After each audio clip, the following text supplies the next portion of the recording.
Welcome to another episode of Cocktail and Eat, and kind of a special one.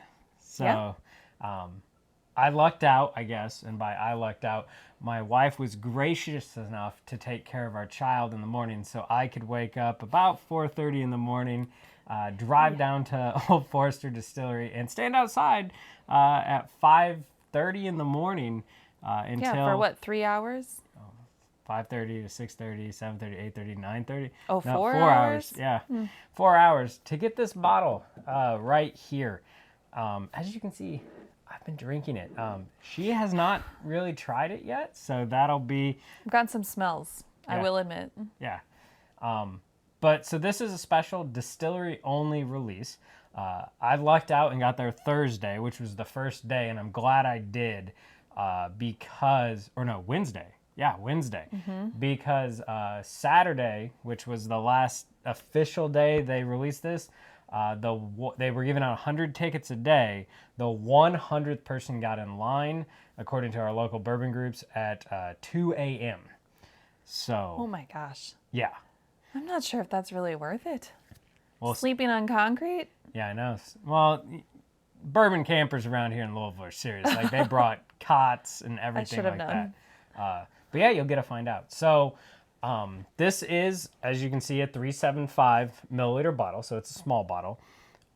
It is the 117 series, which is a brand new series that is going to be led by master taster Jackie Zykan. It is special because this is the first time in Old Forester's history that a female signature has ever been on their label. So That's pretty cool. it is a very big deal, and it's hers, her label to do what she wants, kind of experiment around with, and all these cool things. The concept is that it's going to be something that anytime you come visit at Old Forester, that should be on the shelf at the distillery. Okay. Don't think they realized how popular it was going to be? popular it was going to be because it sold out in 5 days. Yeah. So maybe in the future, or maybe they're going to release multiple iterations of it. So they have said that there will be more 117s since this is batch 1, but there will be some in the future and everything like that. But they'll all be different. So it's kind of like Woodford, which is another Brown Forman, which is the parent company of Old Forester, does the double oaked and other 375. So I think they're kind of doing the same thing. As far as where the 117 comes from, that is the address of Old Forester, downtown Louisville. So that's what the 117 And is Whiskey for. Row. Yep, and Whiskey Row, which if you've seen 1910, 1920, which gets a lot of accolades, that's their Whiskey Row series. So that started when they opened that place down there. So, yeah, so that's a little bit about this bottle. This batch, the batch 1, is the Angel Share. So what it is barrels that had high evaporation, and when they opened it up, there wasn't enough really to use in other ways. So they took 27 barrels, blended them together, and this is what we got. Okay. I didn't know there was some blending going on too. Yes. So these aren't single barrels. No. Okay. Yeah, so the 27 barrels, what is it? You could buy at the distillery 4 of the 375s a day, or period. That was all you got. But they gave 100 tickets, so that would be 400 a day across 4 days. So 1,600 bottles. Yeah. They distributed supposedly a couple. So you're talking around probably the 2,500, 3,000 total bottle count, and that's it. Yeah. So very And limited. it went fast. Yep. So what it sounds like is this was a happy little accident. Yes. To quote Bob Ross. Yeah. Having the angels share. Whoops, what do we do with it? Well, we make this deliciousness. Well, I mean, can you imagine being the master taster, so being Jackie Zykan, going into these warehouses, and you have to just, like, taste all these barrels. And this goes for all the master tasters. And then you get a barrel, and you're like, oh, man, there's just not much stuff in there. Yeah. But it has a unique profile. We're just going to have to throw this into a big old batch of Old Foe 100 or something like that. So it's pretty cool that they're doing something with those. Yeah, they're still making something special, right, out of the good stuff. So, what do you get on the nose? So I get a lot of dark fruit, and then oak, and more oak. Really? I'm not getting a lot of oak. I'm getting sweetness. Yes. So again, the brown sugar. I mean, that's what's sticking out most to me. Mm-hmm. Maybe if I can get past that. I mean, it's nice. It's. I don't know. It's not in your face. It's not the man candle bourbon.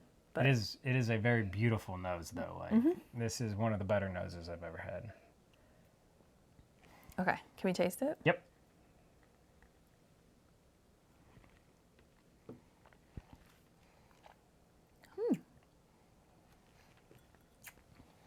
So it is 110 proof, and that does come out. It's not bad though. Now I'm getting like that dark fruit that you mentioned, but like dried fruit, so kind of plum Yeah, plum. or well, you know, Maybe what that prune would be the dried plum. Yeah. so prune. Maybe a little bit of apricot in the back. You get the brown sugar and the sweetness on the front. Yeah. You really don't get a lot of vanilla. Like this is that, which is weird. No, and maybe there's like a hint of spice on the back, because it's definitely like just warming up a little bit on the back of the tongue from the spice. Oh. Oh yeah, on that second sip, on the finish, just tons of spice and herbal notes, all types of spice flavors. Like maybe some nutmeg in there, maybe a little bit of cocoa, and it just keeps going and going and going nonstop. This might be one of the longest finishes on a bourbon I've ever had. I mean, that's saying a lot because you've had a lot of bourbons. Yeah, but I mean, the finish is still going. Like it's in the jawline. Yeah, it's really good. It's good. Oh, I like it. It's definitely got a lot of complexity here. Like, it would take me a while to sit here and really analyze everything that's going on, or try to analyze. I will say, like, it's definitely different, I feel like, from other bourbons. Yes. These are not the usual or traditional flavors you might get in a bourbon. No, so actually how, in the couple interviews I've seen with Jackie Zykan about it, she almost said it was like a bourbon concentrate. So she actually recommended, like, try it neat, but where she thinks it hits its mark and it's really good is with a little bit of ice or a drop or two of water. And it just opens it way up to all these other complexity and other notes that you wouldn't otherwise get because it's so concentrated because of the angel share. Well, right. Okay. Well, I want to do that then. Yep. And see what else might come out from this. We can do that. Okay. All right. So, final assessment, because that's what we do, right? I mean, this does not go in a cocktail. No cocktail. It could be the end of a marriage if this went in a cocktail.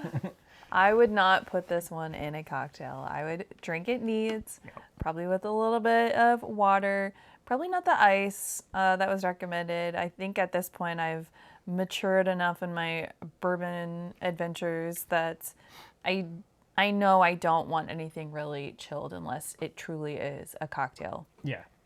So, yeah, maybe just a little bit of water just to change it up, right? Get some different things going on. But don't worry, this will not be used for anything else other than drinking neat.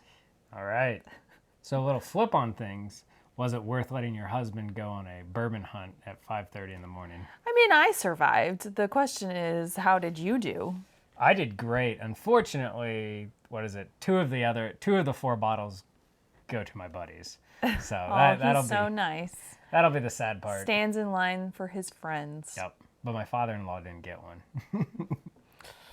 Well, he got a taste, He right? did. He got a taste. Yeah. So that's good enough. Yep. That's what you get, Dad.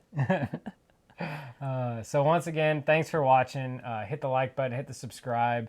And again, let us know something else we should figure out. She's always willing to put something good in a cocktail from the last episode you saw where she put the limited edition Maker's Mark in a cocktail. So yeah, let us know, and we will try to find the bottle and hunt it down. So thanks for watching, and we'll see you next time. See ya.